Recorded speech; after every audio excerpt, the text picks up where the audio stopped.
And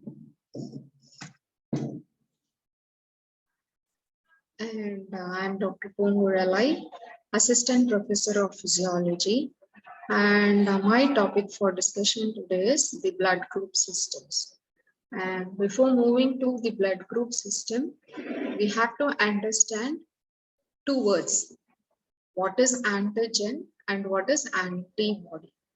So antigen, the other name for antigen will be agglutinogen. The other name for antibody is agglutinin. And where are these antigens present? These antigens are mainly present on the RBC membrane. And where are the antibody present? Antibodies are present in the plasma. And the major blood group systems what we are going to discuss today is ABO blood group system and RH blood group system. And we have so many minor group systems which we are not concerned with. Okay. And before going into the blood group, we should understand Landsteiner's law. And Landsteiner is a scientist who proposed this law in the year 1900. And what he is saying is, law number 1 states that if an agglutinogen is present on the red cell membrane of an individual, the corresponding agglutinin must be absent in the plasma.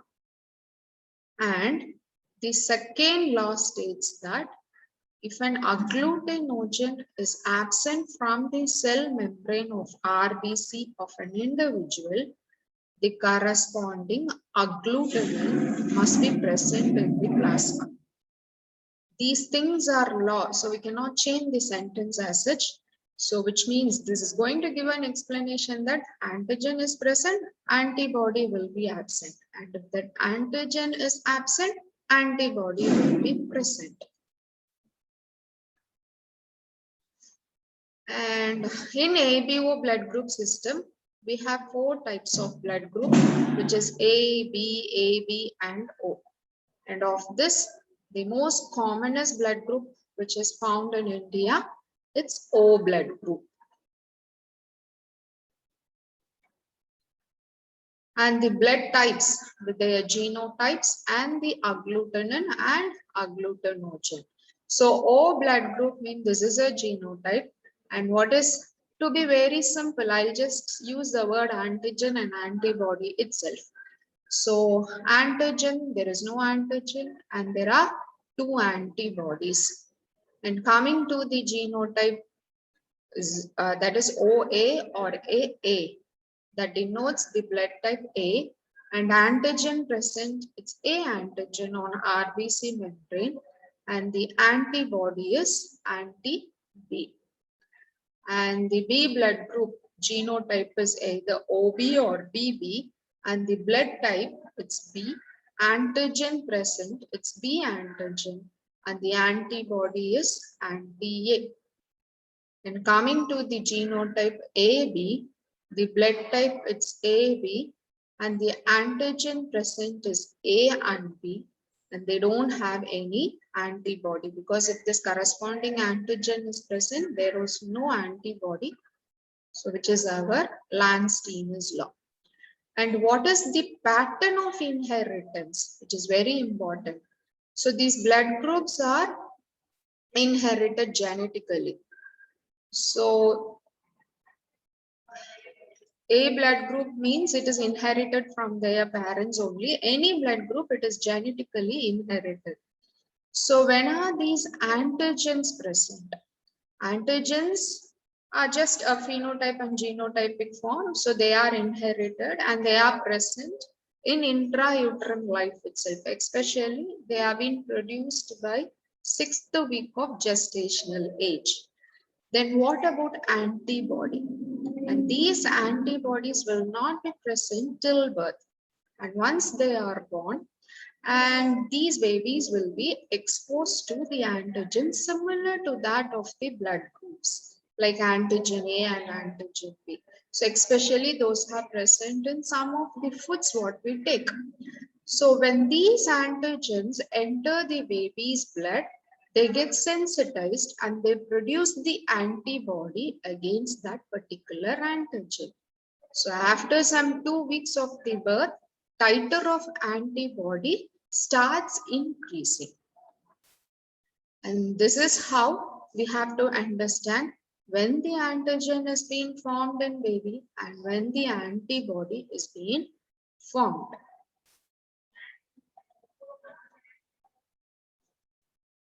And coming to the RH blood group system.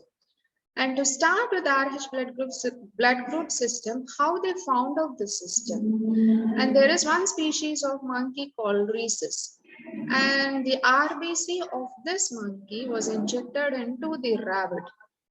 And they detected the plasma something unusual. They had some antibodies. So when that plasma was injected into human body, to our surprise, 85% of the RBCs were agglutinated. So at that time only they came to a conclusion like something else other than the ABO blood group system is also present, which should be determined to know the blood group of the individual. So such antigen is RH antigens. And RH antigens, they have three isoforms, which is C, D, and E. In that, D is more potent.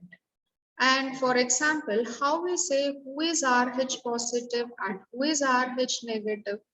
If the D antigen is present, it is RH positive.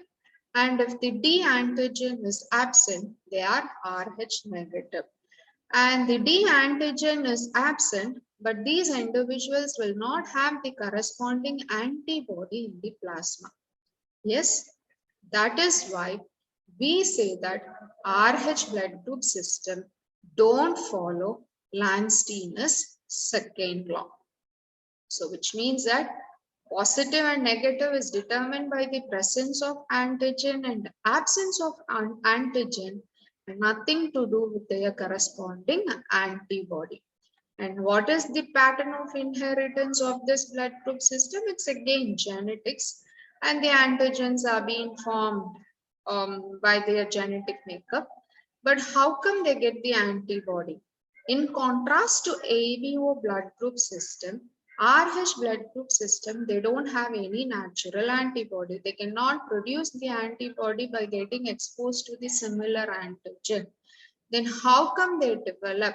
They can develop the RH antibody only when the RH positive blood gets sensitized with an RH negative blood.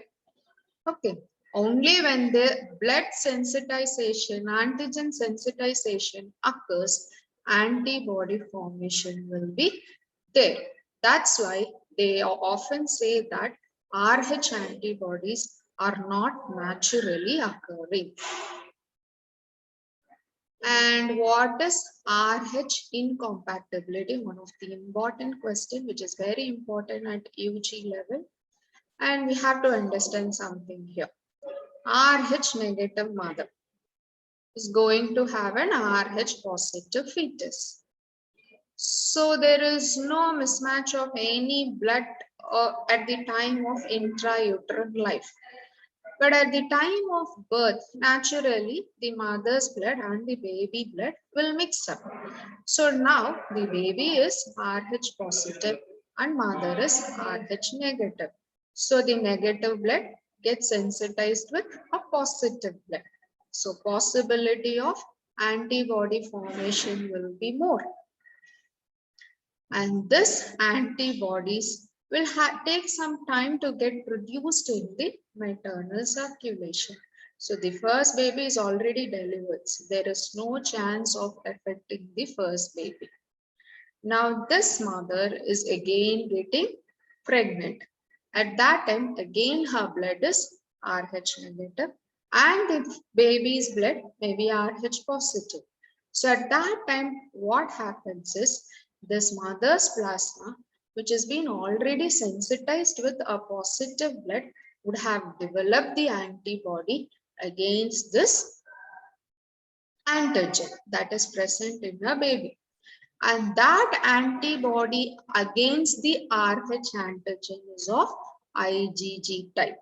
And this IgG type of a very low molecular weight, they can easily cross the placenta and react with the RH antigen of a baby and cause hemolysis, agglutination of the blood cells of a baby, giving rise to a manifestation, erythroblastosis fetalis.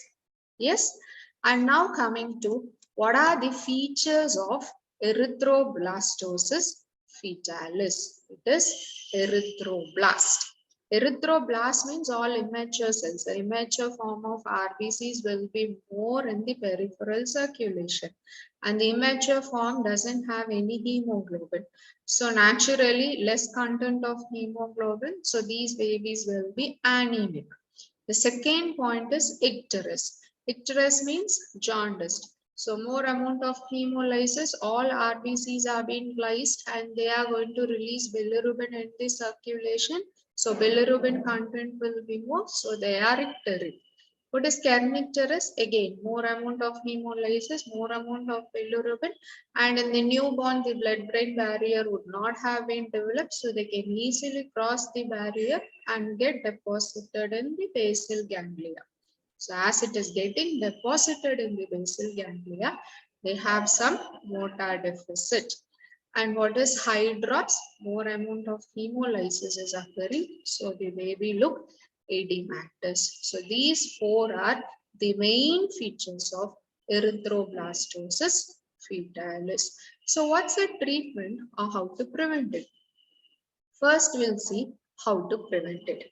How to prevent it means the thing is we have to now, for example, the first baby is delivered, which is almost Rh positive, and that blood would have entered the mother's blood. So this antigen now it's present in the mother's blood. So at that point of time, what we have to do is we have to inject some Rh antibody into mother's circulation, so that they will agglutinate the RH antigen which has been entered into the mother's circulation from the baby. We have to do it immediately because before the mother's blood sensitizes this antigen should get agglutinated by the antibody, synthetic antibody, what we have injected, so that these antigens will be cleared off from the maternal circulation before it is getting sensitized by mother's Rh negative blood. So that is a way we can prevent it. Then what is the treatment? We have not done any prevention. Ultimately, again, the baby is having Rh antigen and they are having erythroblastosis fetalis manifestation. Means what is the treatment? It's only exchange transfusion. Just we have to exchange the Rh negative blood of a baby with that of Rh positive blood. Sorry, Rh positive blood of a baby with that of Rh negative blood, so that the antibodies which is now present in the baby's blood will not react with the antigen. And blood group system is over. Then what is a clinical application and why we should know this blood grouping? We all know to do the blood transfusion and to prevent the hemolytic disease, what we have discussed. If we know the blood group, we would have done the prevention, right? And paternity disputes, since it is genetically inherited, A blood group individuals will give rise to an A blood group fetus only. And now medico-legal cases, in case of many criminal cases, we can assess or we can find out the criminals with the help of the blood stains which has been left out. And what is blood transfusion? What is the indication of blood transfusion, especially when there is severe blood loss or for restoration of hemoglobin? And for exchange transfusion, what we have discussed in case of treatment of erythroblastosis fetalis and many hemophilic blood diseases, we do blood transfusion, and some acute poisoning like carbon monoxide poisoning, we do blood transfusion. And how to select the donor? The donor should be healthy and their hemoglobin content should be very high, and they should not be a pregnant lady or lactating mother, and they should be free from all transmissible diseases. And before we do the blood transfusion, we have to do cross matching so that we are only transfusing a normal or acceptable blood group. So what is that cross matching is of two types, which is the major cross matching and the minor cross matching. And in major cross matching, what we do is we take the donor cells and we make it to react with the recipient plasma. So if it is not getting agglutinated, it is safe. We can transfuse that blood. And what is minor cross matching? It's simple, the opposite. Donor plasma will be taken and the recipient cell will be taken to do the cross matching. But this is very minor because the donor plasma, the 1 unit of blood that is collected from donor will be only 500 ml. So that 500 ml of a plasma we are going to transfuse into a recipient who is having 5 liters of blood. So naturally they will dilute those antibodies. So there is no chance of any cross matching or agglutination reaction to occur there. That is why it is called minor cross matching. And what are the hazards of blood transfusion? Fluid overload. We are going to give some extra 500 ml of the fluid. So which is almost overload to your cardiovascular system. And minor allergic reaction, febrile reaction, all those things are very common. And renal shutdown, it's very important because more amount of lysis is occurring and hemoglobin is left off in the circulation. And this hemoglobin get precipitated along the renal tube. And so renal blood flow won't be there. Renal process is not going to occur. Ultimately, renal shutdown will be there and acute kidney injury. So the ultimate cause of mismatched blood transfusion, the severe cause is renal failure. And coming to a few points regarding storage of the blood. How to store the blood what we have collected from the donor is, we have, for example, 1 unit contains 500 ml. Approximately 400 ml of blood should be taken and 100 ml of acid citrate dextrose, which is a combination of a metabolic event along with that of the anticoagulant is being mixed up with that blood, and it can be stored for around 21 days before it is getting transfused. So this is a simple and few things what you have to remember and remember under blood grouping and blood transfusion. And I hope you don't have any doubts. Thank you.